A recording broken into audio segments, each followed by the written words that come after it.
What is up, guys? My name is Logan Tremelin, and this is the Defying Odds podcast. Today, I have a friend of mine on named Wilson Kriegel. He grew up in France. In France, he was kicked out of school.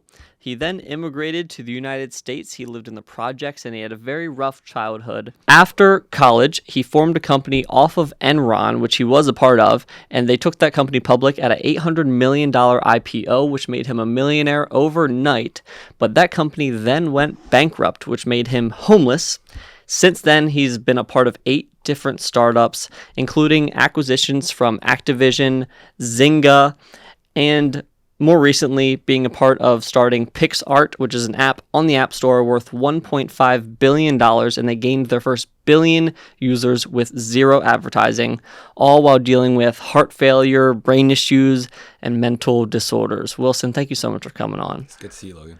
I really appreciate you taking the time. I kind of didn't understand what I was getting myself into when I asked you on the podcast. Then we had a phone call. I was like, oh my God, there's so much business and life experience within this dude's life. It's been busy actually. I think the funniest thing is you don't actually know how much you can do until you start doing, and so everything seems impossible until you're actually applying yourself to trying to create something, and realize that there's actually always more room to get more done or to try to go bigger or to grow.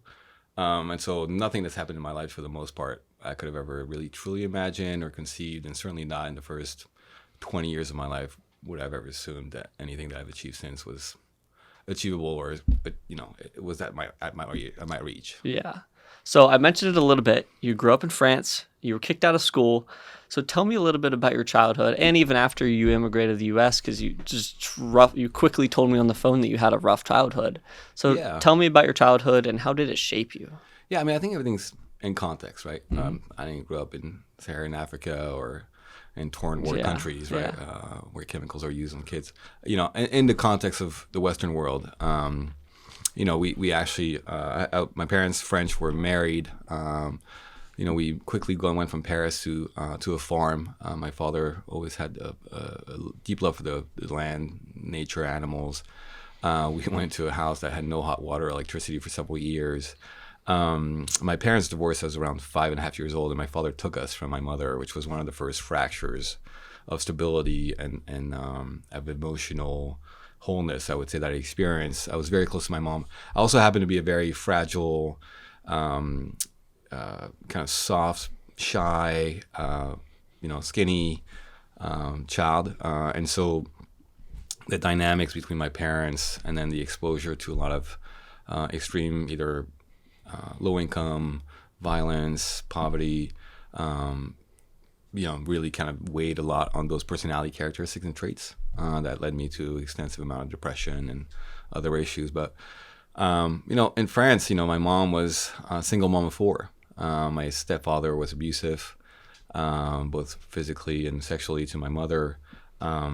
We grew up in a place that was only 30 square feet, 300 square feet for 6 of us for a period of time. We grew up in the projects, governmental housing. I used to get mugged on a weekly basis, baseball bat, razor blades, and so there was just a lot of friction and experiences that, if not someone with structure or strong identity or character strength or being a type A, you could be easily influenced into either really corrupting yourself and becoming just a vile human being, or just being crushed by the weight of it all emotionally and in identity. And that's what happened to me. I mean, the circumstances with my mother and my father, the incomes, the lifestyles that they had, and ultimately the environments we were in, just overwhelmed who I was. And my first suicide attempt was around 12 years old, and I had 3 within that first year of that cycle that I entered of depression and chemical imbalances. And so the environment corrupted me. I was likely prone as a very shy, introverted child, and fragile and emotional. I peed in bed until I was 12 years old. And one of the true stories is my father, I think when I was around 12 or 13, I had peed in bed that summer. He was very upset because I ruined another mattress. And it was one of my first home birthdays. And so I brought a couple of, the old days, you bring a couple of friends over, you play with your cars, you have a cake. That's the extent of a normal birthday party. And so I unwrapped his present, and he'd gotten me a plastic cover for the mattress that I opened in front of all my friends at school. And I certainly spent quite a bit of time with my therapist around that problem and that experience. And my father's principle is that he was nature first, and he thought that you just needed to survive. My mother was a nurturer, and she believed in love, affection, compassion at all costs. So, and he was, much more of a type A and alpha, and had a very traumatic childhood. And so he only knew to be void of empathy and compassion. So he couldn't relate to me as a child, and couldn't relate to me in my teenage years, and couldn't relate to, the challenges I was having emotionally, because I was so unstable and I was so fragile. And all he knew was pain, and all he knew was to drive that through, basically being independent at all costs, and killing at all costs, and surviving at all costs. And on the other side, my mother was just a very empathetic, compassionate, loving person who still to this day loves me no matter what, and I can show up to, and she will always be there, grounded. And she's very much at the core of my existence of where my empathy and my understanding of love and giving comes from. Whereas much as I learned from my dad in terms of the process of building, by seeing him do it, he never taught us anything. There's no family business, there's no inheritance. But he pursued a life, very successful one as a businessman and an adventurer, where I saw what discipline, what work ethic, what setting goals and taking the time to achieve them at any cost could get you. So my parents were very kind of opposite. My father was wealthy, my mother was extremely poor. And so there was just this kind of constant elasticity of pulling us within those environments. And yeah, I had a lot of learning disabilities because of mental, instabilities, depression. I mean, I was probably crying 80% of my years, first, from the age of 12 to 20. I mean, and a lot of people notice about depression is that you develop personalities, where there's the social personality, the external extroverted personality, and then there's the, who you are when the door closes and, the light shuts down on you, and basically living within the premise of how do you stay afloat? How do you not drown every day? And the experience of drowning and how that takes your identity away from you over time. Depression takes your identity away from you and takes your productivity and your sense of self and capability. And so the first, 12 to 20, I mean, that was my life. And I failed out of school because I failed 3 years in a row. And in the French system, you can only fail so many years before they kick you out of the system. And so by the time I was 14, I already failed 3 times. And so in France, I was kicked out of school. My father had to put us put me in a boarding school to be able to get back in it.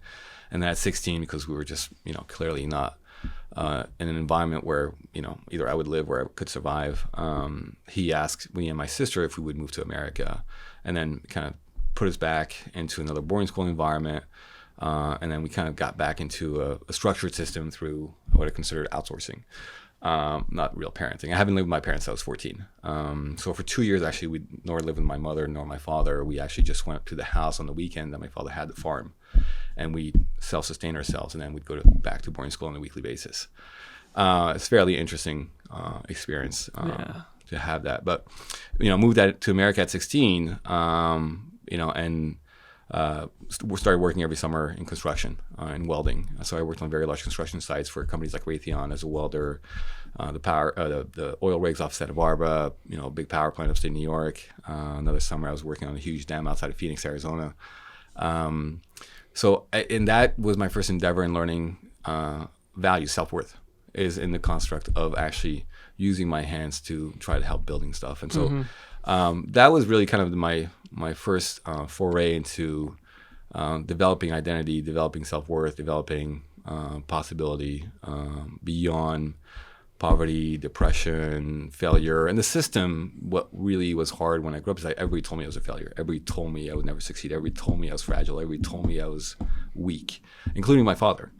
And so the reinforcement of that negativity when you're already prone to depression or depressed, the teacher is using you as an example to what dumb is in front of all these classmates, right? I mean, it's a very common dynamic, unfortunately, with that bullying, even from the structural level that are supposed to sustain you, right? In the meantime, my mother, is completely emotional train wreck. She's poor. We have an abusive stepfather, so we have violence around us in a very close environment. And so it was very chaotic, very chaotic. This podcast is sponsored by macromerch.com. Macromerch.com is a simple and easy way to order custom printed t-shirts and products day or night at your convenience. Do you own a business? Do you have an event coming up? Are you involved in an organization or play a sport and need shirts? Look no further. Head over to macromerch.com to browse and select your desired apparel, brand, style, and color. Next, upload your logo, pick your sizes and quantities, use code DEFY at checkout for 10% off your order and free shipping. That's DEFY at checkout for 10% off. You told me on the phone that you didn't really care. You didn't start doing well in school until your last few years in college, right? Yeah. What clicked? What was the deciding factor between you starting to care? I think that, in life, people's circumstances give you opportunities. And I think one of the things everybody has to learn is that, you don't need experience to just take a chance. You just need to take a chance. Mm-hmm. Now, every first time that you take a chance or you go past what you think you could do, it's scary because if you've never done that you don't really know what's on the other side of that, right? And so, but what I learned in America is that, the system, to some extent, what they care about is yield. They care about output. And so there is opportunity along the way for output. And so it becomes more of like, well, will you take that chance? It doesn't matter if you're working at McDonald's or, if you're in the projects or if you're in public school, like little things come along your way. Mm-hmm. They're not always big. They don't have to be. But circumstances to give you a chance to create value come about, and value gets recognized. So I think for me it was sports. I mean, not for me. I mean, it's undoubtedly for me was sports. Both in high school where I was not, I came from France, nobody played sports. So immediately ended up in third team and I was like, oh, this sucks. But I also saw that if you practice and you put weight on and you grow technique and you put in the hours and you compete and then you can go to, JV and then you could go to varsity. And those were not things that I had experience with in the past. There was just a status quo. There was just an environment where you stay at the bottom, and that's life. Mm-hmm. So the exposure to seeing a leveling curve, and people take that, enticed me to try to take that leveling curve. And sports was the major driver in my life that created a lot of tools, from discipline to learning the experiences of dopamine to social acceptance, social recognition, status, self-worth. So in college, ultimately, I did a couple of years of track and field in high school and basketball, soccer, and I ended up going to a D3 school. But in track and field, you can rank independently, the long jump or other individual events, and you can just go and compete at a national level. And that's what happened to me. I ended up going to a school that was not necessarily D3, was not, nothing special per se, but we had really talented coaches. And one of the most important discovery and learning that I had is that they taught us how to run again. So we all have habits and behaviors that are basically brainwashed into us, whether they're even just walking, right? We just do it. So by the time you're in college, you think you just know how to run. If you're just a little bit better than most, you think you're a good runner.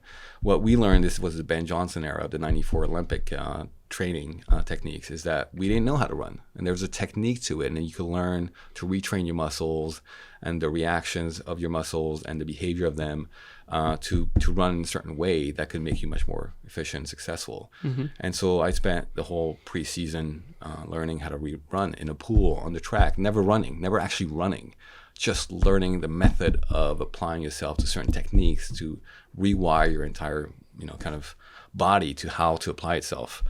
And I ranked number 6 in the nation on my first track meet. Jeez. In the long jump.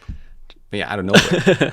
And that led me to having, a couple of years of very successful track experiences and representing my school and being exposed to Harvard and UPenn and, MIT. I mean, like just experiences that I would never have had in a million years with, real athletes, like muscular, manly athletes. I was about 140 in high school. I entered college at 142. I put on 45 pounds of muscle mass in 5 years when in freshman year to post-college, 5% body fat. I entered college at 140. I mean, that was a shrimp at 5'11". Yeah. But those are the things that I learned also, right? Which is practice, put on weight. What does the development of self do to you? It creates self-confidence, right? It creates self-affirmation. You understand the value of the work. You understand the value of practice, of discipline, of, eating behaviors, of going to practice in the morning while everybody's hungover from the night before, right? And those are really just formulaic tools of life that you can constantly reapply. But the notion that I could relearn how to do something that I thought I was transformative for me in terms of realizing, well, maybe I could do that with who I am. Because I was still very depressed in college. And my last suicide attempt was post September 11, but in that moment. But I think I tried twice in college, and I didn't drink during college. I also very quickly learned that the downside of the depression of the alcohol, the chemicals of alcohol, was a real accelerant for me. As somebody who was prone for that in terms of mood swings. So I stayed away from hard liquor and alcohol through college. I made up for that after that, Wolves of Wall Street style, but that was for me like a no-no.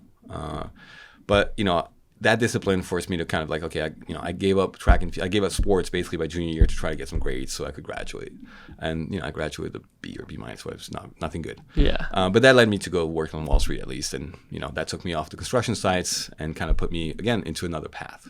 So tell me a little bit about that. Once you graduated college, what pulled you towards banking and then ultimately getting into business? We grew up poor.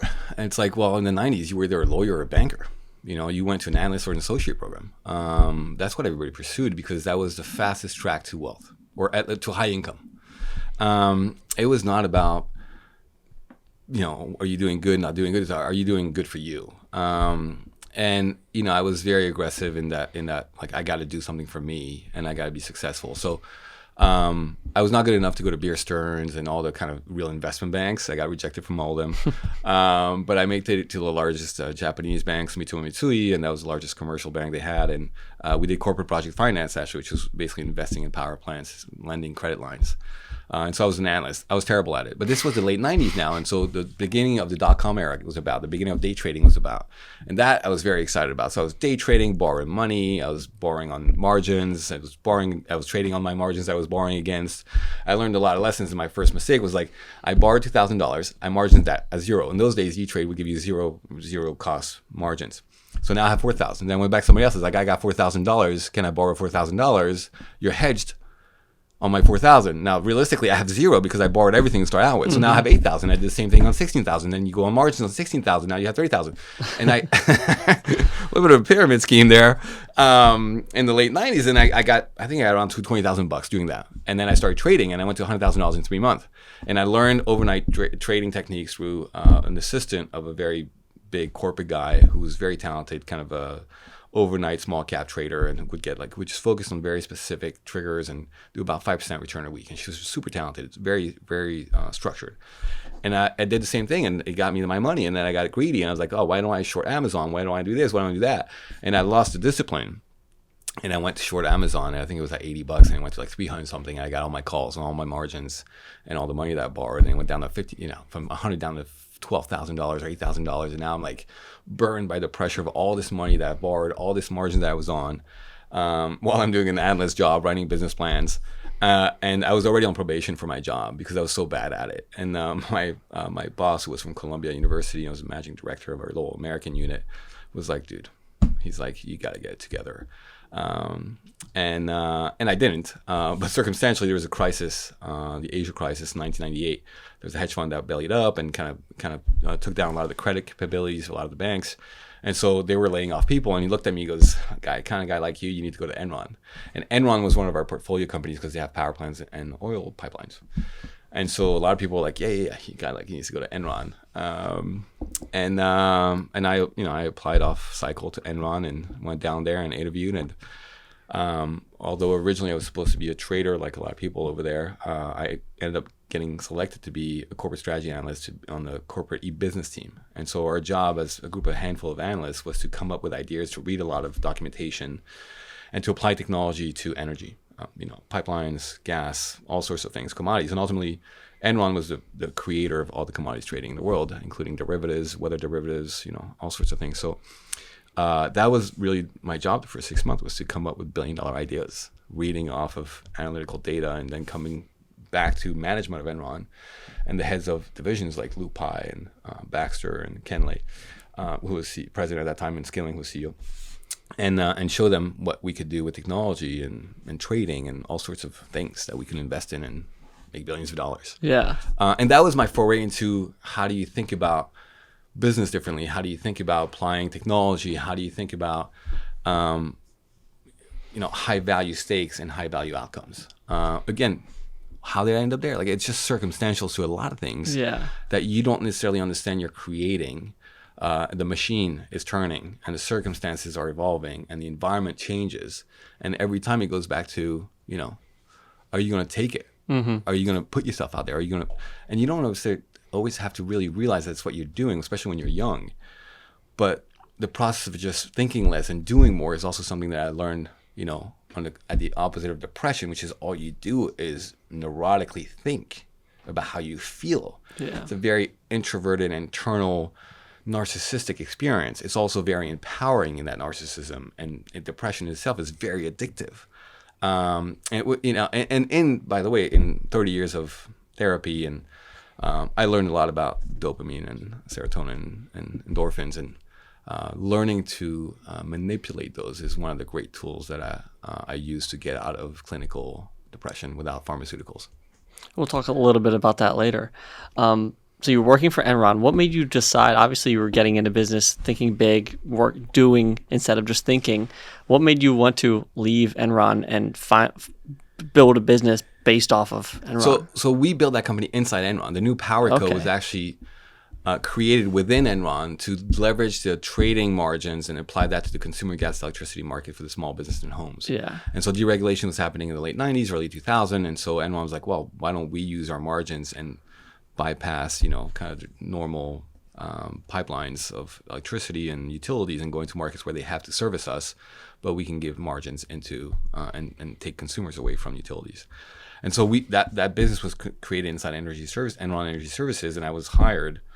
A lot of chaotic stories around these things, but I was also fired from within Enron for insider trading, information disclosure to third parties. So I was fired at the same time I was being hired to run the marketing and e-commerce section of what was going to be $1 billion IPO that I had no experience in within the same entity. Very chaotic. Yeah. And so as I was being fired for what they were claiming was disclosing insider information to third parties, I was being hired for what I was not capable of. At the same time, that same company was hiring me to be an analyst, a peon on the IPO itself. But the marketing head was like, this guy's brilliant. I want to hire him to run my e-commerce. And so I was double interviewing inside the same company while they didn't know that. And at the same time, I was being fired from Enron itself for insider trading information. All that within a month. And I got the job for the commerce role. And the equity stake of that was 100x what the little analyst job was really just 6 months to work on the IPO. And ultimately, when the IPO went to market, it was 6 times oversubscribed. It was $800 million, and that made me a multimillionaire. That's insane. So you become a multimillionaire overnight. And then Enron eventually went bankrupt? Yeah, I mean, obviously in 2002, the energy collapse, Enron, telecom, .com, and then September 11 happened. So I was back in New York at that point. I had been promoting clubs, living a fairly aggressive lifestyle, very much like the Wolves of Wall Street, with a group of friends who were also bankers. And so we were promoting 4 days a week while we also had full-time jobs. I was working out 7 days a week. I had started a foundation where I was financially supporting Doctors Without Frontier in France individually, and they would go to Africa and basically teach locals how to use plants and other natural products to actually save their kids during high heat season and all the diseases that came around heat temperature issues with children.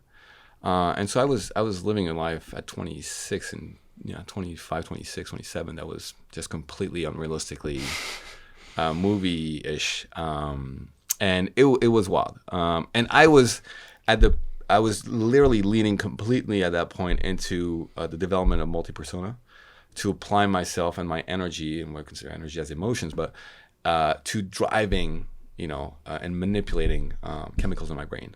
And so I was never touched drugs at that time, literally promoting 4 nights a week, working a 10-hour job, working out 2 hours a day, and dating and without ever taking drugs. And I only learned 10 years later that all my friends were on E or Coke or something. And I thought, wow, I thought we were just super pumped. I thought we were just hyped. I thought this was just, this is just life. Yeah. But it was during that time that I learned how impactful the ability to drive the chemicals within your brains, particularly dopamine and endorphins, and serotonin, like, whether it was just a lot of sex, insane amounts of working out, bodybuilding, just lifting aggressively, being out, partying, jumping up and down, music, dancing, and I was drinking in that era, and we're talking about like anywhere from 7 to 15 drinks a night. So you put this cocktail together. I'm 27 years old. We're promoting in the Hamptons, Pangea, Rehab, Conscious Points, Jetties, Sweet 16. I mean, just a slew of places in New York. While being at an enormous IPO, while dating the daughter of an extremely famous artist, hanging out with the Gagosian gallery owners and Jeff Koons and models and celebrities. I was offered to go work for Calvin Klein. It was just completely wild. Yeah. But the collapse took place, and so the company went bankrupt. Again, in those days, they would give you a dollar for the dollar on margins for your equity because you couldn't liquidate. You had restrictions. And so I had millions and millions of dollars in equity, and I leveraged that and applied that to real estate and lifestyle. Mm-hmm. And so when the collapse took place of Enron and consequently our company, and September 11 happened, where I was at the tower, actually, on the second tower when it fell, which was extremely traumatic. It was a run on the bank for me. And banks came coming and they're like, "Where's our money?" And it's like, there is no money. And so I went from living in a life that I could not actually sustain or own, and I hadn't earned, to having nothing. And what I did then that was very particular is I never told anybody, and so I ended up homeless within 6 months. And of that moment of September 11. Shelters, people's couches. For 2 years, I lived in sub-poverty, under $10,000 a year, about $10 a day to live on. Nobody ever knew, except for my uncle. My father knew, but he didn't care. When I went to see him, and I'm like, "Hey, I just sent 4,000 resumes. I only got 4 job interviews. Nobody wants to hire me. I'm untouchable. I got investigated for my involvement in the New Power Co. and Enron." It's like, "Well, you learned a good lesson, son. There's no easy money. Now go back and work at McDonald's." Now, he was living at that time in a $40 million apartment. And that certainly was one of the many moments in my life where I was like, "You're a terrible human being, and you'll die alone, and I will never be like you." My father and I have had many cyclical dynamics of trying to build a relationship that ultimately wasn't doable. But it was one of these moments where, most parents would have just been like, "Yeah, but stay with me," or "I know you've been trying." Or my father was like, "Nope.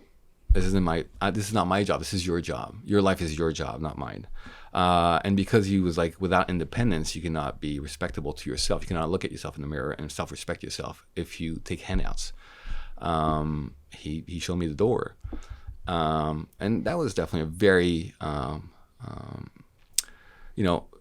that was the last time that I tried to commit suicide. But the experience of September 11, losing everybody, losing the girl, losing the money, losing the lifestyle, losing the environment, and then having that friction with my family member, father, was probably a little bit more humbling than I needed to be. And as a life experience, was fairly, and yet, I had survived for 2 years. Went back and worked at a retail store at $7.50 an hour. My good dear friend Salima had a handful of optical stores. I had worked with her in high school as a person behind the counter, Mm-hmm. and very embarrassed. I went over there and I told her I lost everything, and I said I just need to work 3 days a week so I can keep on looking for work and I could keep on trying to do something with my life. And she's like, "I'll give you a job 3 days a week, and you can come here and you can sell glasses." And I worked for a year like that, $7.50 an hour, and then I went on to, basically I was living off of Craigslist, one-nighters, shelters. Just I slept in dog shelters. I slept in people's dog closets. It was filthy, disgusting, dehumanizing, and those were very difficult emotionally. I mean, it still gives me the chills to think about those moments. But to wake up one day and realize that you're not sure, not just where you're going to sleep, but you don't know how you're going to eat. When you've come from poverty to then wealth to then poverty as an adult versus a child, the burden of that, the experience of that poverty, and how much it dehumanizes you, how much it pressures the identity, the construct of self-worth, self-value, confidence is enormous. But every day, there's something that has to happen where you say, do I stay in my dog closet or do I go out there and do whatever the fuck it takes. And for one reason or another, I always had that, aspiration, this dream, this belief that I could be Superman. That I was not going to be that child stuck in the corner of that bedroom when my stepfather would come in with the coat hanger. That I could save my mother, that I could become man, that I could, save my environment, that I could save her, that I could be special, that I was special. And the only reason why I think I had that deep down in me is because my mother always told me I was. Is because whatever circumstances and however bad it was, she gave me love and she gave me affirmation, and she didn't spoil me. We didn't have anything. It wasn't spoils of lifestyle. It was just the experience of being loved and nurtured and held. And still today, I had a very challenging situation 2 weeks ago. I called my mom. She came, and I held her, and she held me. And that same warmth and breathing and moment of stability and comfort and stability and security is what you experience as a child. And those things are just really implanted in your brain. And I don't know whether or not, if I hadn't had my mother, not my father, who was the strong, the wealthy, the powerful, right? Who was, as everybody saw it, the better human, the more successful person. But really, realistically, the strongest person I've ever had in my life is my mother. Because through all the horrific experiences and the trauma that she had, she never lost her empathy and her compassion to love and to give and to be present and to not be ruined by what everybody else did to her, including my father. And I think that's just, it took me a long time to realize that my father wasn't this, he was actually the weaker of the two. And that ultimately the power of my mother was the ability to stay an empathetic, compassionate, loving human being through trauma. Whereas my father also experienced tremendous trauma. He became a terrible human being at the expense of all others to survive. And that was a very big lesson in my life. And that's also very much how I parent my two kids and how I'm in my personal life and my relationships. I'm very big, not necessarily nurturer of the individual, but nurturer of the environment to become as an individual. And so I very much view parenting in the construct of, it's not my job to tell them what they should be when they grow up. It's not my job to subsidize for them to live life, or it's my job to create an environment for them to become anything they choose to be and can be in the process of learning that, the process of building their tools, the process of experiencing. And it's up to them to choose what they make of any of that. But I very much look at, if my child does something silly intentionally and gets hurt, I look at him like, I hope you learned something. I don't, no. But, if they circumstantially hurt themselves, life happens, I will nurture and comfort, because you do need to know that there's somebody there. But there's a difference between intentional and unintentional. And there's points of learning curves and dynamics of teaching where, when somebody makes a bad choice, they need to learn from their bad decisions. When something bad happens to you or circumstantially is bad, you should know that there is somebody there to support you. And so I learned a lot from my parents, and in particular to how not to be like them. Because, if you look at all the mini-me's out there, there's a reason for that. It was a trickling effect of everybody trying to raise another version of themselves. And I always tell my friends, I'm like, on a good day, you're a 6. So why would you want to raise a version of you? At best, it's going to be a 5. It's like when you set goals and you're like, I'm going to get 10. No, you'll get 8, because life is such, right? We come out short. We give up on ourselves. Things happen, right? Environment, conditions aren't perfect, whatever. Like, I want $10 million. You'll get $7 million. When you don't put the number and you pursue the opportunity and the potential of being all in on something, whatever the outcome is always way greater than what you could have limited yourself with. Because by the time you're into the process and into the building and into the creating and into the learning and growth, like, you've already outgrown the limitation of your creativity and your mindset in the moment that you projected into a future that you had no knowledge of or no capacity to deliver on. And I view that similarly with my kids, which is, why have them be anything like me? That is a limitation. Now, the other things that I don't do is I don't ask them to be something that I don't try to be for myself. So if I'm out there climbing the 7 summits and trying to set a world record, I don't say anything's possible by staying on the couch eating potato chips and telling them that, by me doing nothing, they should try to do everything. I don't parent that way. I parent through the process of showcasing and doing and creating.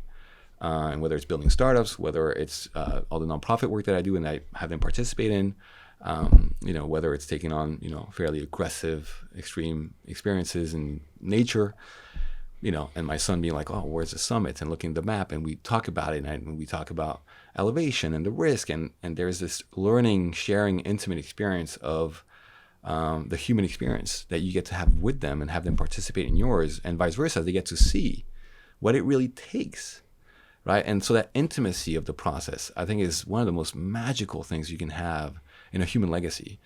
And that is something that I spend a lot of time in all my relationships, is I want authenticity.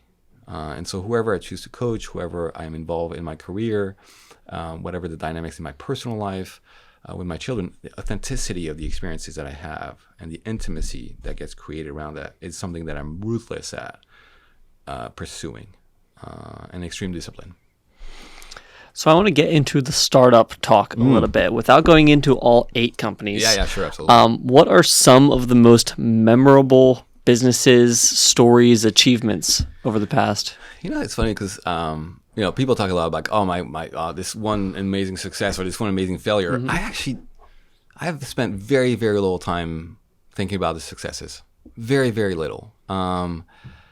What I've learned through summiting my startups and selling companies, about $3 billion worth of companies at this point, of value created through these co-founded, founded, early stage companies I've been involved with, is that the least exciting part of it and the shortest amount of dopamine, the shortest amount of endorphin that you get out of building a startup is the moment you sell it.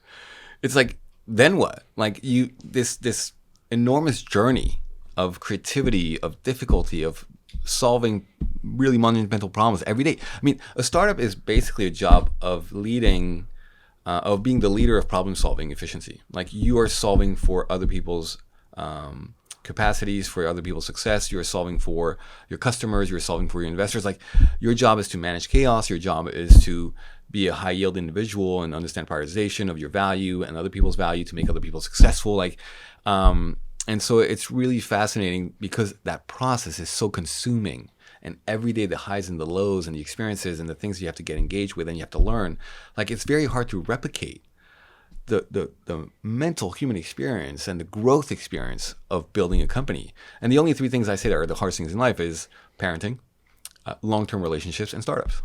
And if you can master one of those, 2 of those, 3 of those, you are a Superman. And I feel like I've done, I've gotten to the 0.1% of all the things that I've kind of endeavored in my life. And I take the most pride at the parenting, and I take the most amount of commitment in my relationship. And third to that is really the startups. Pixar is obviously a monumental success. I'm talking about, flying to Armenia, where the founders were, spending 24 hours there, maybe 40 hours there on the first trip, when it takes 24 hours to get there, and engaging with 2 human beings from a different culture in parts of the world I've never been to, around their story about why they thought that post-Instagram, about 3 years after, there was a need for tools versus just capture around creativity and self-expression. And I wanted to be a cartoonist as a kid. And so, to be 30 years later, after being kicked out of school, in a position to talk to somebody after I'd had, a fair amount of success, but I wasn't fuck you rich. I was successful, and people would still back me. And, I had set a good track record of reliability as a founder or as an executive. These guys were in a foreign country trying to do something that really wasn't popular then. And off of the notion that his daughter was an artist, and she'd been bullied a bit in various communities, and she was missing a digital mobile era environment. And so he's like, why aren't we mobile first, software creative tool for creators and enabling creativity around the world? And we could reach 1 billion people. And I was like, I'm in. Went back to New York. At that time, the mother of my children, my single child at that time, we have 2 since, but I was like, this is we're moving back to San Francisco. I'm going to go build this company. These are really significant decisions that you have to calculate, think about. So I had to get conviction in the founder, get conviction in the market, get conviction in what I could do. And one of the reasons why I've been successful is 2 things. One is I have to believe that I can back this human being, meaning that I will go all in for this person, right? That I believe in their vision and where their vision can lead us, and that they can grow in that vision. Because nobody is what they need to become to build a company. And none of the founders that I basically was number 2 for were who they needed to be. but I believe that they could be, and I believe I could help them get there. And the second thing is, did I have enough of what it took in the next 2 years, enough skills, enough experience, enough network, enough time, enough energy to get us on base enough that we would have a safety net and enough value creation that somebody could buy us in the next 3 to 4 years.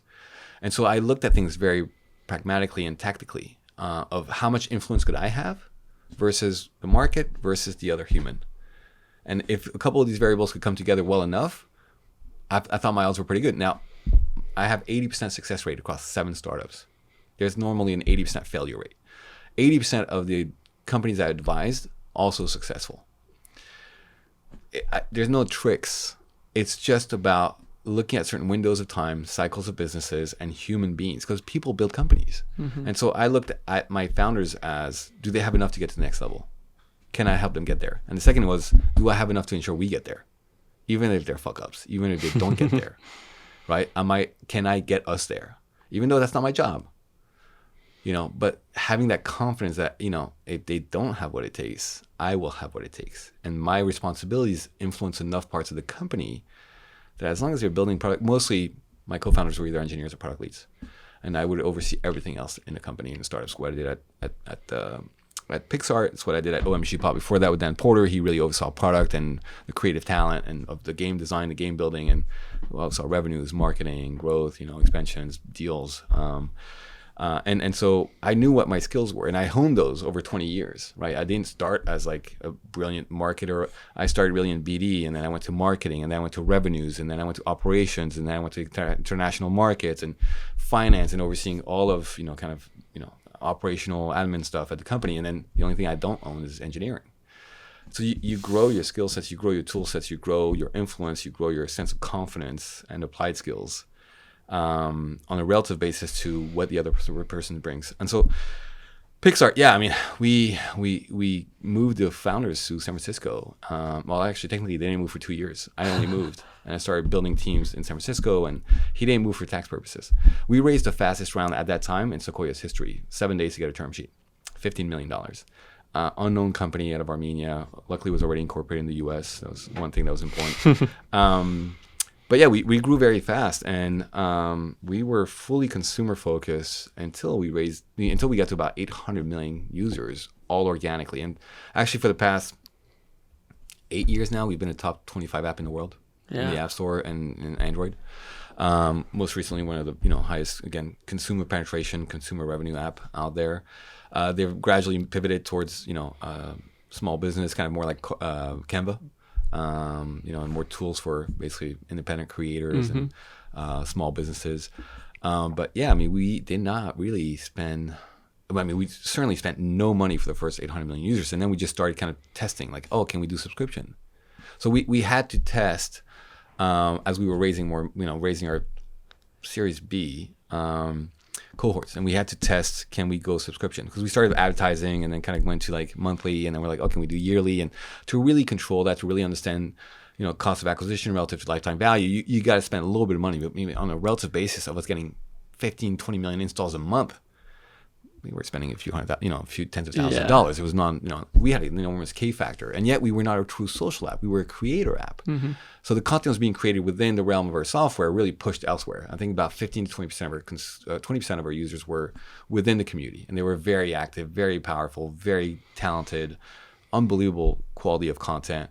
But mostly people use it to push it on Instagram, to push it on Tumblr, on other platforms, and to become creators and to monetize that creation elsewhere. And so Pixar, now third round, $1.5 billion about a year ago, and should be in the multi-$100 million of ARR at this juncture. And I think it peaked around 1,200 employees. I hired about 600 myself. Jeez. I opened 6 offices around the world, including in China and Japan, with local employees, local offices, local marketing.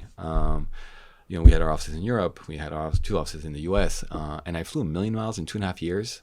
And because I did not want to be away from my kids and create, I would say, instability within the flow of the experiences that they had, I took basically a flight every Sunday night to somewhere around the world in one of our offices, China, Japan.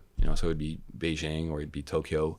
I'd go to Armenia. or I would go to, I was living now in New York with their mother instead of San Francisco, so now I would have to commute to our offices in San Francisco. And I did that from from Sunday night flights to Wednesday night red eyes from anywhere around the world. Now, if you're in Asia, you gain a day. So I was really working 3 full days in Asia, and then was able to fly back and still be there for Thursday morning kids to school. And I did that for 2.5 years, million miles. And unless it was international, it was coach. And so it was fairly intense on the body, but that structure meant that I knew exactly where I was eating, what I was wearing, where I was working out. And in some ways, the discipline of that was, all, again, just the continuation of a lot of things from, endurance training to training when I was younger to mindset training. All these things kind of apply themselves. And so I think as you grow these tools, you ultimately learn to reapply them to different environments. And kind of gauge them to how does that make you successful. OMG Pop was amazing. I mean, we were 3 months away from, with Dan Porter, who's brilliant and is now the founder of Overtime. We were 3 months away from running out of money. We had hired a banker to sell off the assets, and we'd done over 30 games on Facebook, on PC, and we just could not get traction. Raised 2 rounds, and so we were divesting. We were like, we were going to sell out for half of what we raised, and that same month, we released Draw Something, and that was really Dan Porter's creation. It was a variation of a game that we'd already done on the browser, and we went from synchronous to asynchronous, and allowing you to watch other people draw what they were guessing, and 50 million installs in 50 days. It was the fastest mobile game in history until Pokemon Go, and this is a time where you only had 90 million smartphones in the U.S., right? 2012. Jeez. Only 1 billion globally. Out of the 5 billion phones, only 1 billion were smartphones. So the speed of rate of growth was unheard of. So when people are like, it wasn't worth $250 million, actually, we were probably worth $1 billion. And that game, who's still around, generated $100 million in the first year of revenue. Again, because we had the discipline to know that we needed to build a business. And so I had set up things from advertising, sponsorships, within this construct of building the game. And so we had all these celebrities and these advertisers, and we made $25 million in a quarter within a quarter. So we got bought for a quarter. It was a no-brainer. Within 60 days of the game launching, we were sold. That's insane. Yeah. That was certainly a big win. It was in front of the Wall Street Journal. And that was my first time I was like, okay, I can pull back now. My son was born 2 months after the game blew up. And so I was finally able to be like, okay, my focus will always be my children. Now my son is born. I've, $500 million worth of company in the markets. I had finally some money in my pocket. Because it's actually a lot harder to make money than people realize in startups when you pay taxes and investing and But the mindset was my kids will always come first, and I will have to manage a life where I have to expend myself to not only fulfill the potential that I still have in sports or climbing or startups, but really that has to be secondary to my commitment and my presence to my kid. And presence means you have to be there. Yeah. I still bring my kids every day to school. I still hug them before they go to school, tell them I love them. I have them hug each other. I have them tell them they love each other. And then I say, what did we do today? And every morning since my 10-year-old is born, I go, what did we do today? He goes, listen to my teacher, learn something, eat all my lunch, have fun. And there's just a simple premise to that, which is you either tell your mind what it is that you want to achieve, or you go wander the world without knowing what is going on or what is happening to you or not happening to you or what is that you are in control of or not. But I drive the morning with laughter and empathy and love and warmth, and that also alters your chemicals in your brain, no matter how you slept or what's going on in your life. The response and of the I believe it's serotonin around gratitude and empathy and gratefulness is real, and so I drive that with my kids because compassion and empathy is lost over time. It's very hard to relearn, but you can maintain it. And so it's a very big driver of how I parent. Yeah. So you're talking a little bit about it now, but what are some of the other things that you've done to consistently train your brain to make sure that you're expanding and growing? And yeah, I mean, so I, first of all, I started going to therapy at 16. Psychiatrist. At 23 years old, I went to get studied because I was just chronically depressed and really struggling and still suicidal. And I was having a lot of learning disabilities, and that's obviously if you're on Wall Street, right? It's very difficult. And I got studied and, CAT scans, all sorts, not just like, I'll take a test, but also took an IQ test. I scored 74, which is borderline retardation. And the guy looked at me, he's like, you're clearly not in anything remotely close to that spectrum. He goes, but you can't process the information that we're asking you. Your brain is so confused and so overwhelmed and so distracted with your emotions and this world that you live in that you can't even function within normality. And so he said, this does not have to be your life. And that brought me back to the running circumstance of, this does not have to be how you run. You can learn to do that again. And when he said that to me, something clicked. And I was like, what do you mean? He goes, this isn't you. This doesn't have to be your life. I did not know what he was talking about. I thought that was who I was. That 90% of my year of crying, of feeling depressed, of unhappiness, of feeling lost and confused and unloved, insecure and frail and scared. I thought that was who I was. I thought that's my personality. That's who you are. That's what you see. And so I wasn't, this was right after college. I wasn't really full-fledged into the partying, the multi-personas that I developed and et cetera. But I was like, yeah, I don't want to be this. And he's like, wait, I can give you some medication to help. I was like, I don't want to do drugs. He's like, no. He's like, no, but you don't understand. Like, I'll give you these meds and it'll help you, deal with all this and then kind of help you get there. And I was like, no, I don't want to do it pharmaceutical. He's like, well, you really can't do this in your state of imbalance and chemical issues that you have and how you've been wired for so long to kind of overcome that without chemicals, without pharmaceutical. I was like, I'm not touching that. I was like, he's like, I mean, I don't know what to tell you. It's like, I'll do the work. I will do the work, however long it takes, whatever it takes. I will do it without pharma. And that was my first kind of like, okay, well, what are the drugs going to do, or what do I need to do? That was my first self-realization around like, what is it that I need to do and learn to be able to start influencing the way my brain's behaving, the way I'm perceiving myself, the way my emotions are wired, the way I'm reacting to things. And so obviously therapy was a big thing, to learn reactionary traits, to learn patterns of behaviors around, past trauma. I really went really aggressive around lifting and cardio. I got into partying. And what I did is really odd a bit, but I realized that I needed to apply all this emotion to things. And so I developed personas. I didn't have multi-personality. I developed personas that one was the extreme athlete, one was the banker, one was the party promoter, one was just a lover. And I started applying, energy and time to each of these and really aggressively pursuing them. And so everything became very extreme. And in that, what I learned a bunch of things. One is that you can really, really stimulate a lot of dopamine and other things like that through, experiences, activities, engagement with other people, stimulants. And those have serious influence in how you engage in your environment and how you perceive your environment, and thus how you perceive yourself and how you start applying yourself. And in applying yourself, you develop learning skills, tools, right? Self-value, self-respect, confidence. And so the amazing mechanism was, as I was venturing in this world of trying to stimulate experiences that would change the way I'm experiencing myself. And so I was trying to change the environment around me through these personas to be a part of, and in return to react to that environment as a different person.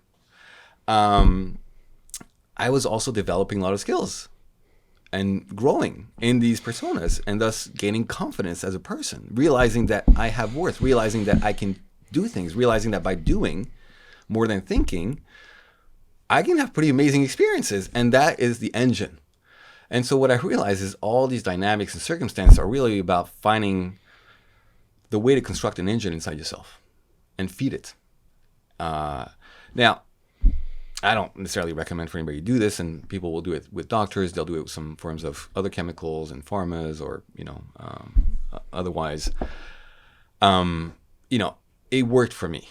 It took 10 years of doing this, almost. When I started realizing that I was becoming the personas, I walked away from those, because I didn't want to be like my father, losing himself in the pursuit of the man he needed to be to survive, and by doing that, becoming this terrible individual. He lost himself in instead of just leveraging anger or pain, he became that to achieve his purpose. Mm-hmm. And so I learned a really important lesson there, which is like, I don't want to become what I'm leveraging, right? And you can leverage anger, and I leveraged anger, and I was angry for a period of time, and that was a huge stimulant, which again, chemicals in your brain. It's just about how productive are you with it? Are you destructive, or are you productive? Can you gain positivity through outcome by leveraging anger and pain? But what you also learn is that pain is an enormous tool. And I always say, you choose your pain. Now, we experience pain for a lot of different reasons, including from other people, from circumstances, right? From insecurity, from self-esteem issue, from trauma. The question is, what are you going to do with that moment of feeling? What are you going to do with that experience? And so one of the things that I learned to do is like, well, I'm going to go run 10K. I'm going to apply that pain to something, and I'm going to control my pain, and I'm going to drive that pain, and I'm going to make something of that pain. And so sports was a huge driver in getting into extreme sports: heli skiing, backcountry skiing, long distance cycling, long distance running, ultra mountaineering, climbing, speed climbing, skeleton racing on Olympic tracks. Like there was just an amplitude of things that you can do to challenge your fortitude, to challenge yourself. And so I started building also these engines around these experiences of making the money to have those experiences, and then investing in the process of being good at these experiences. Because otherwise, like, nothing is good unless you get good. Mm-hmm. And the process of getting good is actually the best part. But when you start training at anything, like, it sucks. Like, when you start something new, it kind of, like, it's not great being not good at something. You already know what that feels like. And I think one of the, issues that everybody has in their life is that they become what they're good at. And they think that's who they are. Instead of, well, that was just a part of your journey of life. And for me, when I decided to walk away from startups, I was like, that's not who I am. Everybody's like, you're going to do this for the rest of your life. That's who you are. You're amazing at this. You're so good, blah, blah, blah. I was like, this is what I did to get to where I wanted to go. This is what I did to achieve a certain amount of success, a certain amount of wealth, to have certain experiences. That's not who I am. That's what I chose to do. And what can I do from nothing now? And so that's how I got into, basically extreme climbing and speed climbing was, I retired. I was raising my children. I was coaching. And I didn't have something necessarily personal in terms of a new challenge of high velocity, of meaning that would be substantial in my life. And I was pondering, and I met Colin O'Brady, who's a world record holder in climbing and adventuring. And I met Nimsday, who's the 14 Peaks, basically mountaineering world record holder, around the same time. And Colin was preparing he had just finished the crossing of Antarctica and was preparing for the crossing of the Drake. And Nimsday had just started this 14 Peaks. And I saw them, and I've always loved nature and hiking. And I saw them and I said, damn, that's really fascinating. I looked at all the pictures and the places they were going, and I've always related to the ground and the earth. I always found it grounding, and the humility of it, the relevance that you have, which is you have no relevance to the earth. You're just a pebble in the spectrum of things. And the humility of that was so always grounding and powerful to me, and calming, which for a lot of people it's not. But for me, nature and the force and the power and the scale of nature has always been a calming experience. And I really rejoice and find myself in that. And I looked at what they did. I was like, well, they're just human beings. So I guess I could do that too. And why don't I try to do the 7 summits and the Explorer Grand Slam and the 50 HPs? And well, I have kids, so I can't just take all the time that it takes to do that, because it takes an enormous amount of time. And I said, maybe I could speed climb it. Let's see how much time, if I start speed climbing, it would take to do that, because you have to, there's 30 days, 45 days is the average for Everest, right? Like, I mean, these are enormous amount of time. Like Denali is 17 days on average. Like, what happens when you start like doing it differently? I hadn't even started yet. Yeah. But I was already trying to formulate something that could work within my construct of my responsibility and my prioritization. My stack was always my kids first, my family. This was like a 60-40 rule. 60% is my family and my kids. 40% is wherever I want. Personal life, adventuring, business. Like, I was at a stage in my life where you cannot be 50-50 on everything. It does not work. Your mind, your body, your emotions do not work in that construct. You cannot control that environment in terms of how you apply yourself and the fortitude that you have against that, because the emotions waver too much. So 50-50 implies that something's going to give. Well, if you don't want something to give, then you have to have a slight default. And you have to understand the prioritization of that and how you maximize each. And so I had a 60-40 rules for 7-8 years. 60% kids, family, and their mother and I were not a couple. We were partners in life and partners in parenting. So 60% includes her as family. And not my personal life. And then 40 was everything else. 40 is, if you're everything all in, is a lot. And in that 40, I said, I'm going to try to go set a world record. Never had been in a high mountain. Never really done any real mountaineering. I didn't know anything about axes and crampons or any of that. Never been at high elevation, but I started the 50 HPs, and I was solo. The 50 highest points in the U.S. You go to every state, you go to the highest peaks. And I started training aggressively every day for more of like backpack carry and the discomforts and stairs and just the motions and traction. I started reading, learning, asking Colin Brady a lot of questions and trying to learn. And then I found myself a climbing company that I could work with. They endorsed, what I was trying to achieve, which everybody thought was ridiculous and impossible. And I went from a 5-year window to 3 years to 2 years. So can I do it within a year? Like, is this all possible within a year? And that took that window, that shrinking of that window happened in 6 months. So within 6 months, I did enough summits and got enough experience and got enough exposure and enough enticement of my own experiences and belief that what was originally a 5-year plan became a 1.5 year plan, which most people take 7 to 8 years just to do the 7 summits. And doing the 7 summits in a year speed climbing would save me 2.5 months of time outside of my home. Now, there's huge risk around that and requires you to prepare very differently than most people. Mm-hmm. Sleeping in a hypoxical tents for a month on end and training very differently and more aggressively and being significantly more fit than normal climbers. But that's what I committed to, and that's what I started doing until the war in the Ukraine broke through, and then that shut down Elbrus in Russia and then the North Pole, and gradually, circumstantially, the opportunity and what I learned is it wasn't just COVID that was going to slow me down. The life. You think it's just, as long as you're ready. Mm-hmm. What you learn really quickly is the guys who set those records have everything come together. And so I always say you train and prepare to be ready before you win. When people are like, what are you training for? I'm just training to be ready every day.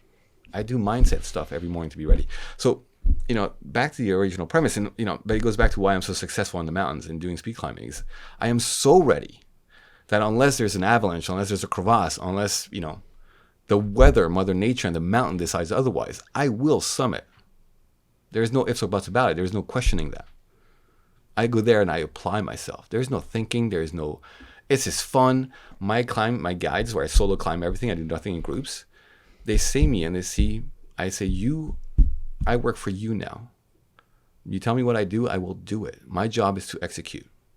Just like a Navy SEAL. You just go and you execute. That's it. There's no like, no, I am here to execute. I did my job before I got here to excel when I'm applied. And that goes back to the mindset and the question you were asking, like, well, there was a therapy. There was knowing how to drive dopamine, endorphins, there was, the mindset thinking, the process around being around people who teach you mindset, building my network around people who are much greater achievers than I am, who have more discipline, applying discipline ruthlessly. Right? So routines are enormous for me. Morning routines, training routines, eating routines, right? I'm regulated. People are like, that's so boring. Yeah, what have you achieved lately through that boring? It's because I'm still authentic. I'm still spur of the moment. But the routines and the discipline and the structure of the process is what allows me to grow at a faster rate than everybody else and to learn faster, because then I can expose myself to the friction of the process faster and I can take on more burden. So the advantage that I have is I had 30 plus years of PTSD sleep and sleep trauma, which is a real disorder. Basically, my brain doesn't rest. And so I experience dreams, active dreams, traumatic dreams every night. And dreams come from the same memory bank as your actual memory, your emotional memory. And so every night for 30 years, I've experienced trauma. So I never had a good night of sleep. Ultimately, that led to having a lot of mental breakdowns and chemical breakdowns, and ultimately twice in my life it's nearly killed me because my brain's never rested. It's like the blue screen. Every 7-8 years I get a blue screen, my brain just like shuts down. You're like, reboot, but it's too late by that point, right? Like the blue screen is literally like you don't even know how to save your computer. So I've had 2 of those, and that overwhelmed my entire body, my heart rate, my heart, my memory, or my eyesight. It just shuts down my entire being. But the price of 10 years of excessive stimulants of the brain chemicals allow me to completely override my chronic mental health disorders completely. I don't even know who that person was. I don't even know how I function that way. I don't even know what that experience could be like. It still scares me. Maybe not as much as wondering if I could still be in the streets. But now I feel like I have so much resources, so many tools, so much know-how around how to mitigate for any down stimulants, emotional or mental or whatever that may be, or even, disappointments and whatever, that I don't worry about that as much as I still wonder sometimes when I go into a supermarket and I see somebody behind the counter. I'm like, fuck, that could still be me maybe. And that's not a bad thing. You gotta wonder sometimes, if you're gonna end up back in that position. But it's the combination of all these things that I learned over time. It wasn't one singular thing. I mean, certainly the personas and learning how to stimulate the mental chemicals, the discipline, the getting coaches, basically learning, being really applied around learning. And one of the things that I love most about life and startups and climbing or other, like when I went to skeleton racing, you got to learn. And that's an enormous stimulant for the brain. It drives a lot of experiences and emotions and chemicals. So if you really, the pursuit of life is the pursuit of experience and how intense and meaningful they are. And that ultimately drives, into like, well, what are your relationships like with other human? When I was in Antarctica, which I just came back from climbing Mount Vincent, I met the fastest woman in the world, speed climber. And she was there and did in 9 hours and 40 minutes, Fernanda, amazing woman. After nearly dying of a head trauma injury 2 years before that, she was there setting a world record. And she did in 9 hours, 40 minutes, where it takes other people 5 days. And on her, when I got back from my boring climb at that time, because I was in a group, I had no choice otherwise. For Mount Vincent, it's just one of these things that's just, there's really low options to do otherwise. It's very complicated. We spent 2 days together. And that's what's driving me to try to now do Denali in under 4 days as a really ultra speed climb, which again, the average is about 17.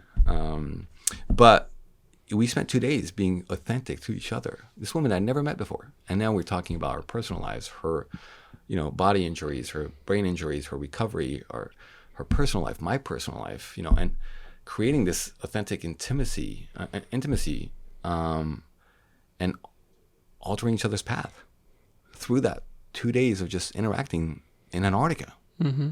And leading me to thinking that I could do Denali in 4 days or less. Whereas even when I tried it the first time and I was basically, summiting within 7 to 8 days, which is like unheard of, full carry, no caching, 100 pounds carry. I was like, well, maybe I could. She asked me, she's like, you want to come and do it with me? We could do the speed climb together. I'm like, I'm not a trained professional to do a speed climb like this. But the authenticity of the exchange that we had, she texted me back. She's like, I'll never forget those 2 days with you. And I'm like, the opportunity that she gave me to see inside who she was, to learn from that, to gain belief in the human potential. She nearly died of a head trauma injury climbing with her ex-boyfriend, who then left her, recovered from that, including like body issues and balance issues, and and came back and is now setting, she's going to Denali. She set other world records. It's fascinating. The human potential is so exciting, right? You meet so many people that are just fascinating. And I was down in Antarctica. I met her. The guy sleeping in my tent was about to set the world record for being the oldest man to do the 7 summit and the 5, marathons. And you're there. You had to put yourself there. You had to make the choice to drop a lot of money, to train really hard, to put your life at risk, to then be in an environment where you're part of just a tiny group of humanity who are going to do things and choose to put in the work and experience life on a completely different level. It's not ego. It's the pursuit of the experience of life. And there's never too much work that can be done around that or for that. So I'm very curious, what has been your most memorable failure? It's a lot. There's a lot, and they're all imprinted in me. Like when I was at Enron, for example, it's hard to forget because I remember my boss, Jay Fitzgerald, who became a mentor of mine after he fired me. He never understood. He's like, you pursued me for 10 years. I fired you. I was like, yeah, because you were amazing. Like, I thought you were amazing. I respected you. You called me out on my shit. And I just knew that you were different, because you still gave me a chance. Like, you hired me, you gave me a chance. And even after you fired me for the right reasons. You didn't fire me because, of anything else. And I was basically naively helping my father, who was in the energy space also, with all I was learning in that window of time.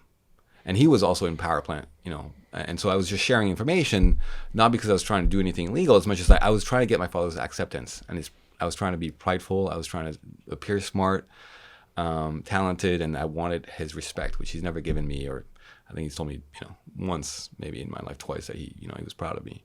And so I was pursuing that. And in that, I mistakenly thought that was one of the ways to approach it, was by sharing what I was learning. He took it and he did something with it. And then it was in front of the Wall Street Journal, and my boss came back like, "What is this?" And I was like, "I don't know." And my father basically replicated what we were, endeavoring inside Enron. And I was like, "Oh my God!" I went to my father, and I said, "Come on, why would you do that?" He's like, "Why would you be dumb enough to share all this? This is a good lesson for you to learn." And I was shocked. I was like, "I just got fired." He's like, "But that's your problem." And it was one of these learning lessons. It's true life lessons around, relationship and pursuing the wrong types of relationships for the wrong reasons, and, mismanaging people who are giving you a chance, or what your responsibilities are, or what your job is. And there's no doubt in my mind that was really a significant lesson. And I've had many, many since. I've run HRs at most of my companies and startups. I've mistakenly done a lot of silly things around managing employees. And the funny thing is, like, you're constantly making a lot of mistakes. I think when you're younger and you don't have the capacity to grow past problems, they're failures. As you learn to develop and grow and build the tools and have the resilience to grow through and past anything, there is no failure. There's making mistakes. There is making the wrong decisions. There is consequences. But what you really learn ultimately across that is accountability. One of the greatest tools I've ever had that I learned from my father on the rough way was accountability. Self-accountability is priceless. Nobody can give you that. It's like self-confidence. It's like self-worth. Nobody gives you self-worth. You earn that, right? Self-confidence, you earn it. It's a process by doing, by trusting yourself, by making yourself accountable and living up to that. I found one that accountability through all these problems that I've had, and the friction of learning, of making mistakes. What is on the other side of that? Well, either a bitterness, resentfulness, failure, or accountability to do something, to learn something, to grow past that. Nobody can do that for you. And so, I have had countless amount of friction in my life and mistakes made, which has taught me to be extremely accountable. And I always say nobody expects as much of me as I expect of myself. That's why I don't need anybody's approval. Because nobody imagines what I imagine for me. Nobody thinks about what I think for me. And when I tell people what I'm going to do, they're like, "You can't do that." It's like, no, you can't do that. You can't do that. When somebody was like, "Oh, I'm going to build a startup. I'm going to build a new relationship. I'm going to continue maintaining my family dynamic. I'm going to set a world record in climbing." They're like, "No, you can't do that." I was like, "Yeah, I can." And it's not to prove them wrong. It's because that is my vision of the possible. But before I got there 30 years later, it's been an ongoing process of success, right? An ongoing process of learning, an ongoing process of friction, sometimes failures, but really accountability to who I want to be, who I can be. And every day it's looking at yourself in the mirror, right? And so there's a lot of little tweaks around these things. Like today I post on Instagram. I make some people uncomfortable. I post about bad days, good days, my family, I write, and it's a mirroring exercise. I don't care who's watching it, who's not watching it. I don't give a shit who's liking it. There's a simple mechanic in therapy around mirroring. And so you learn to verbalize. Because if you only tell yourself in your mind, your brain's not actually learning. It doesn't learn the same way that it hears itself or that it reads itself. And so you actually have to verbalize things. So there's the mirroring in the real mirror. You have to tell yourself that you're smart. You have to tell yourself you're talented. I did that for a decade. Nobody did it for me. Nobody told me anything. I still don't get compliments from anybody. So if you don't tell yourself that you're something, your brain's never going to believe it, right? Like you have to give yourself that love, and maybe you don't have it at first, but you got to lie to yourself. There's an exercise around, the principle of making yourself believe.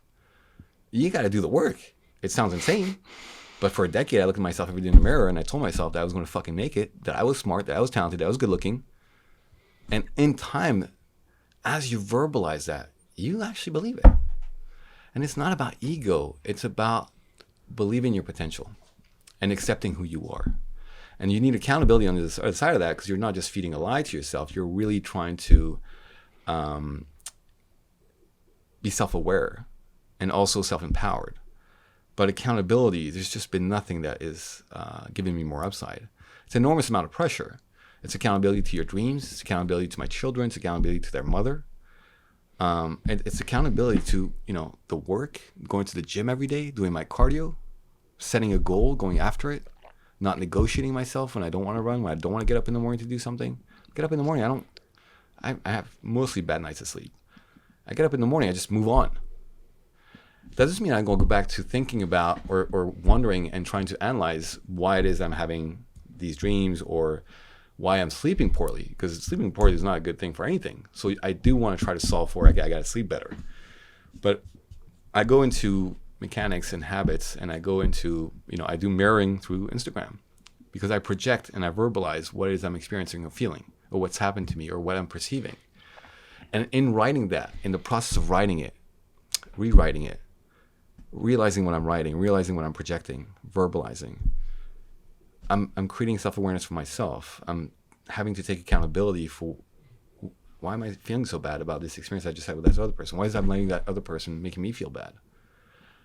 You got to put yourself through that process. It's, kind of like the pasta. You drain the water, you got to, And so there's all these little mechanics, right? Like who you surround yourself with, right? What your routine is at the gym specifically. When and what you eat. Like I eat the same thing every day, unless I'm out, in an evening with friends or in my personal life. But otherwise, I'm eating the same protein shakes. I'm eating the same turkey sandwich. I'm eating the same amount of calories. Now, if I'm, prepping towards the end, towards the climb, and I need to put on more weight, even though I mostly put on muscle mass, I will add another meal. So I got to squeeze things in. But I'm usually around 4 to 5 meals a day. Probably around 130 plus 140 grams of protein. I most likely never exceed 1,500 grams of calories, so I'm always on a deficit. I also only carry 10% body fat, so that works out for me in my six-pack over the past 30 years. But self-care. Like, you are naked. How good do you feel? Again, you can't lie to yourself about that. Like, what it is that you did with this is who you chose to be. It's the decisions that you made to get here. If you're fat, you're fat. Maybe you were born fat. Most people are not. Now, not to say that people don't have health issues, but then you suck it up and you figure it out. And for the most part, nobody has, I would say kind of biological health issues that puts them in a position to be extremely obese, unwillingly to some extent. And so even though you may be more challenged than some other people, for example, right, in the fact that certain food intakes will really not work for you, you got to make a choice. Nobody can do that for you. Right? Nobody can do you for you. Nobody can live your life for you. Nobody can make this work for you. You can get a coach. You can get a nutritionist. I can get mountain guides, right? But nobody's going to climb the mountain for me. No amount of money is going to get me to speed climb Denali to the top without me actually doing it. And the only chance that I have of doing it is being all in on the work that it takes to get there. The money doesn't do that. Yes, I have a lot of money. Yes, it's costing me a fortune for most people. But for me, it's priceless. And the cost would be to actually not have endeavored into those experiences. Not what I mean, like, what's the point of money when you're dead? I've given 6 figures to charities around kids at risk and orphans. I've raised almost 7 figures already in the past 5 years. I have, a 7-figure goal in donation in the next, 10 years. And I want to go to space. After the 7 summits, people are, you going to go to space? It's like, yeah, that'd be pretty fucking amazing. Yeah. It's not an ego thing. It's what can I experience? Jesse Itzler, I'm a big fan. Mm-hmm. He puts himself through basically learning experiences, and he puts his kids through learning experiences, and he creates experiences, and he doesn't pursue the outcome of that as much as the experience and the commitment to that experience. With his children, the same. He's like, he doesn't like, oh, you did great because you won or lost. You did great because you were all in. When I go to practice with my son, and I go see him as often as possible, almost every practice, swimming and basketball, I never tell him you did great because you won or didn't win. If he wins last man standing on his race, I don't claim that he's better or not better. I say, when I look that he's not committing, I'm like, why are you coming to practice? Why did you have me come here to watch you? This is all you're going to give in. Like, what's the point of that? Why am I paying money for this? You can go on a play date. We don't have to commit to this. I don't care if you win or lose. I care about the effort that you put in. Mm-hmm. You have 1 hour. And I go, by the way, is it more fun to win or more fun to lose? He goes, it's more fun to win. I'm like, I see you competing. So I know you enjoy that, and there's nothing wrong with that. But if you're not going to put in the work to actually give yourself a chance to win, then why are you doing it? And he looks at me, he processes that information. The next practice, he's all in. And by doing that, he isn't more pressured or less happy. he's actually closer to being the guy that he was chasing. And he's actually happier when he leaves practice because he was so focused into his experience, listening to the coach, and he's extremely coachable, but he was so into, his experience that when he's out, he's actually much happier than when he lets himself be distracted, mess around. And yeah, that was fun, but fun's ephemeral. Like this, it's a fickle thing, just like beauty is, right? So but the discipline of the work and what the work gets you and understanding the value of that and what you'll put yourself through to get to the other side of that, that's pretty priceless in what allows you to achieve and experience and conceive of what your life can be. And when he goes, well, Daddy, if I'm rich one day, I was like, don't ever say if, because you're already not accountable for the fact that you can if you choose to, and you will. There's nothing wrong with not being rich. I don't care if you are, but don't say if, because that's not accountability discussion. Like that's not you saying when I'm rich. Mm-hmm. And I don't care that you are. I just care to you realizing how you talk to yourself about whether or not you will achieve these things because you choose to, versus come up with excuses to why you're not. It doesn't matter that it's 10. I've been talking like that since he was 2, right? But he also sets records in his swim meets, right? Like, so, and he's very proud of that. And you're like, look, my name's on the board over here. Yeah. And so I think constantly stimulating mindset, through challenges and putting yourself in an environment, again, where other very special people are putting themselves, because it actually takes quite a bit to get there, whether it's finding the time, whether it's having the income, whether it's having the discipline, putting the work. No, it's not an overnight anything for anybody to get to these environments that are 7 startups, the summit of Denali. Like, there's only 0.01% of startups get venture capital. So my co-founder, Catherine, who's an amazingly talented woman, unbelievable grit, and resilience and smarts, I'm like, hey, be grateful. You're a first-time startup entrepreneur. You're in the construction industry, which you built a career in, right? $1 billion a building, and as an architect and construction developer. I go, you pivot into another bro world, from a construction man world to a bro world of tech. But I was like, 0.01% of founders get money. 1.9% of women-founded companies get money. So you're 0.01% of 1.9%. Think about how unbelievable that is. Yeah. Right? Think about that, 10 years ago, when you were 13, you were working at an auto body shop. An environment of drugs and drug dealers and poverty. And here you are, 32 years old. Your own company, building something in $1 trillion industry, right? Going to Tony Robbins, right? Investing in yourself, empowering yourself, building your life with family, pros and cons, with the people and the friends you choose to have, with a health that's not, the best it could be, but not bad, with learning discipline. You're 15 years younger than me. Mm-hmm. The sky's the limit. Yeah. Right? But now I look at my son who's 10, and he's doing stuff that I didn't comprehend or know how to do until I was 30. Yeah. And that's how amazing life is. That's how amazing the human potential is, right? When I do nonprofit with Kids at Risk, and I specifically invest in after-school programs and directly fund those, a $600 post, core, semester, whatever, soccer program for a child at risk who's 12, 13 years old, changes his entire life. The change, the evolution of his confidence, socializing, going from having autistic tendencies to learning how to win to, removing his dorky glasses to put contacts and growing into that confidence and learning how to win, learning how to lose, having the structure to learn how to lose so that you can be a better winner, right? It's mind-blowing to see that in a human, right? And so when I support my co-founder like Catherine, I get to have one of the most intimate experiences you can ever have, which is to see another human being go through their own process of becoming who they can be for themselves. When I do that with a kid at risk and I'm directly invested, I get to see that.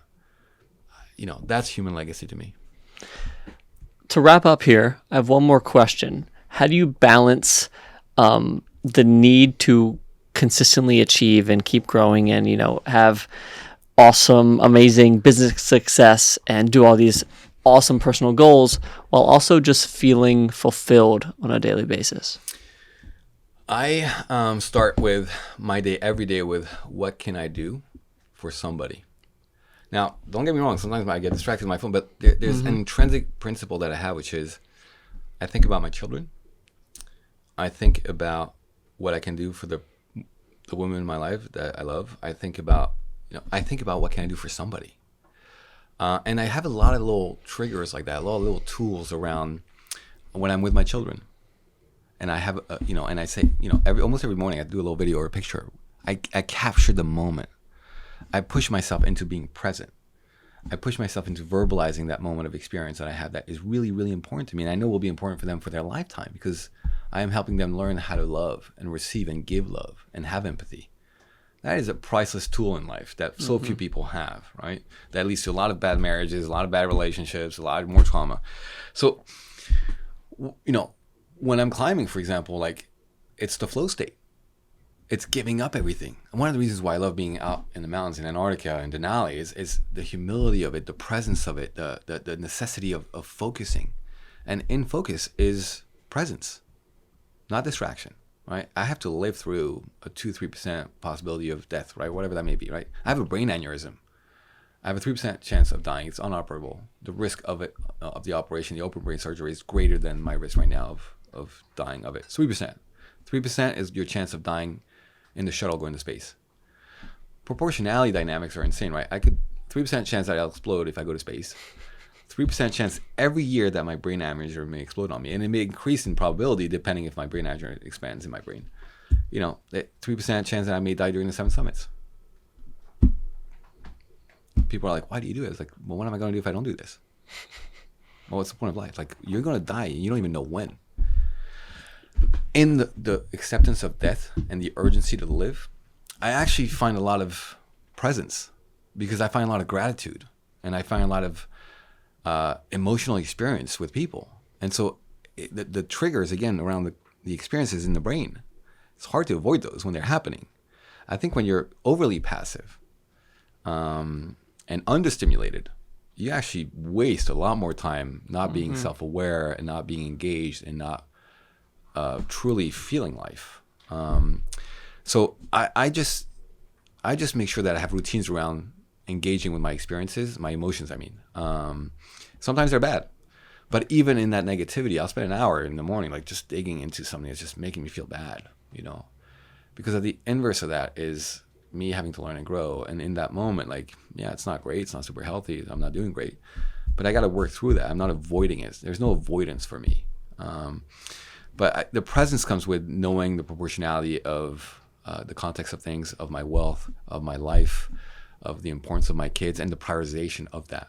So, and what I've learned through overcoming depression, through building companies, through parenting, is compartmentalizing the discipline of maintaining windows of timelines, of deliverables, of ensuring that, in that time frame, this is what I commit to. After that, when I was at Denali, I made a 12-day commitment.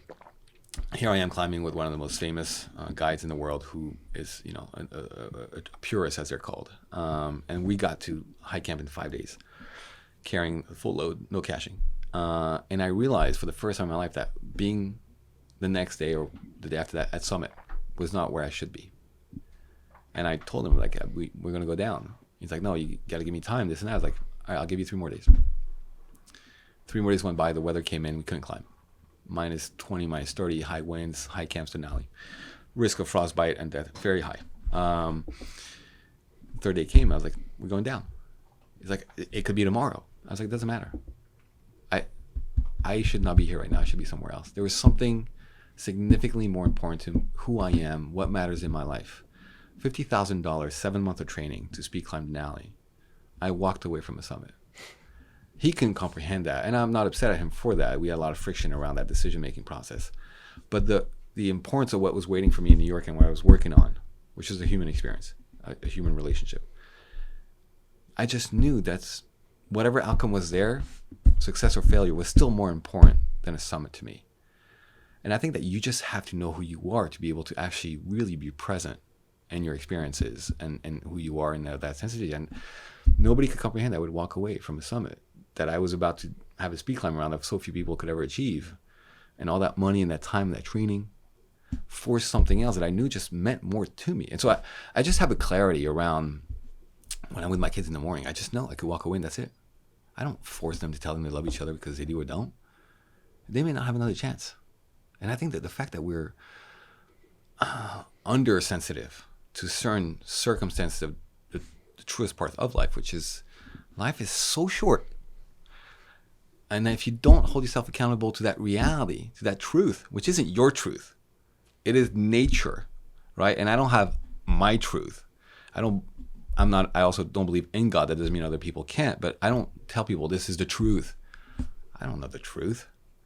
I just know my living experience in 47 years of life. Like, what do I know? But I do know I'm going to die. And I do know I was born. And whatever it is I do with whatever I have in any given moment of the day, and every second of that day, and every mind, every thought, every action is mine. And I just either be accountable to that or not. And in that is, I think, where I find differentiation is in how I live my life versus other people. In that recognition, that fragility of life, right, also comes to power. And in that fragility, in that humility, in that gratitude, I always know what my core is, which is loving, caring, giving. So no matter what I do, those will always override, supersede any aspiration, any goal, any dollar amount. And there will be no limits to or time window or actions that I will not take to protect those and invest in them on a relative to basis to whatever else thing is important in their life or thinks makes them happy or what other people will perceive of them or what they think they need to have or own or, materialism. I own nothing. I buy nothing. I have nothing. I don't even own an apartment. I mean, I have tens of millions of dollars I do nothing with. The money isn't important to me. The freedom of choice of applying myself and learning and living and giving and sharing and creating experiences that I can have with other people, and that's important to me. That's what it was all for. It's the money is in the legacy, what you did with it while you were still alive. Once you're dead, nobody cares about you. My $3 billion a company, nobody's going to remember them. Give 10 years, Steve Jobs, nobody remembers him. How many companies are going to be remembered past 10 years? Almost none. It's like, what is it that you think is important? Also determines like what you spend emotion and time thinking is important. So, it's actually not very complicated for me. I don't really lose track or sense of my identity in the process of pursuing these things because to me, they're just a moment in time. They're an experience in time. And I just have to choose what I do with my time. What I will not compromise is, the love for my children, the love for my family, the authenticity of my experiences, and the fairness of the life that I can live on a contextual basis to what I have versus other people and what I can do to create something or give something or participate in somebody else's life to contribute positively to it. Like, I raise my kids in the hope that they will be a net positive to themselves, their close environment, society. That is ultimately my biggest aspiration.